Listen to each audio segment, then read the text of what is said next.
this evening will be live streamed to the public. And please ensure that you have scanned the QR code poster before entering the meeting. Any exempt items on the agenda, the live stream will cease prior to the meeting moving into private. There might be a short delay in the process. A recording of the public part of the meeting will be available on the Council's website within 24 hours of the meeting. Attendees are required to wear masks on entry to the building and meeting rooms, but may remove them when seated. Would members and officers please remember to switch on microphones on when speaking and speak directly into them, and switch off when finished speaking. Any officers that are called upon by the portfolio holder should address the executive by using the microphones marked presenting officer mode, in front of you. At the rear of the council chambers, you will see them. Switch off the mobile phones or place them on silent, please. We have no fire drills planned, so in case of fire, please go out of the doors, down the steps, and make your way to St. George's Square. Any apologies for this evening?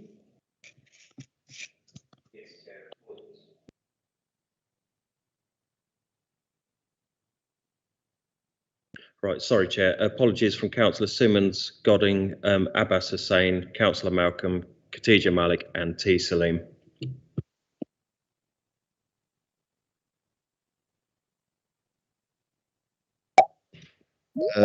Any published records of the meeting? We okay to sign those off?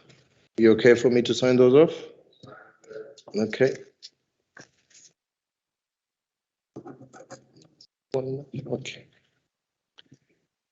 Right. I haven't had any declaration of Section 106. Any members affected by 106? No. Okay. We've had Councillor Khatija, Andy, Malcolm, and Abbas who've got conflict of interest because they're on the board. Any other members with pecuniary or non-pecuniary interest? No. That is not covered by forward plan.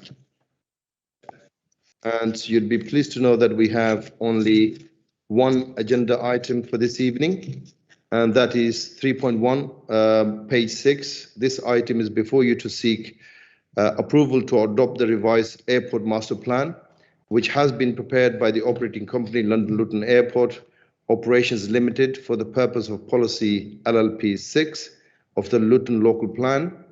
The background to this is that under policy LLP 6, there is a requirement to adopt an up-to-date master plan published by the operators before further proposal to expand the airport and considered as part of the planning process.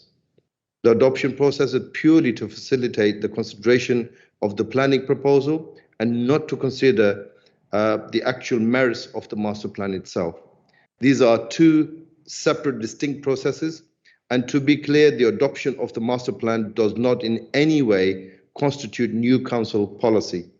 The master plan is not a supplementary planning document. The main planning proposal to expand the airport to 19 million passengers per annum will be considered at the development control meeting on the 30th of November. And it's through that process that the planning impacts of the proposal and its assessment will be considered. As such, you are required to consider the following before making a decision to adopt this master plan. Number one, does the submission serve as a master plan for the airport? And two, does this satisfy the requirements of the policy LLP 6B? In my opinion, it does, and I agree with the reasons set out in the report.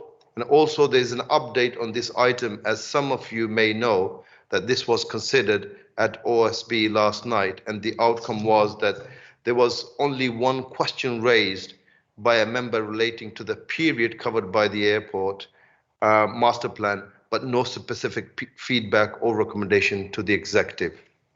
So the agenda is in front of you. Do we accept and adopt the master plan, Tom? Yeah. The master plan. The simple reason is one of the things that's been missing from the airport in a big way is the environmental impact. Also, what's happening with climate change and everything else now. In this draft of the master plan in section 6, they've agreed now that we'll look at paying extra money for noise insulation. The people who are affected, we speed up the insulation project. That we would look at putting more monitoring around the airport and the routes to the airport, that we look at giving different values to the planes what land, for the low energy planes and the planes what give less emissions out. So for the first time ever, we've got a real climate change and environment part in this master plan. So that alone, I think, is well worth us saying we should be accepting the officer's recommendations. Anyone else? Any comments? Yeah, Javed? No, I think we should adopt it. I think it's needed and it's important, and it will take in certain consideration environment, all that. So I think we should adopt it and let the due process carry on.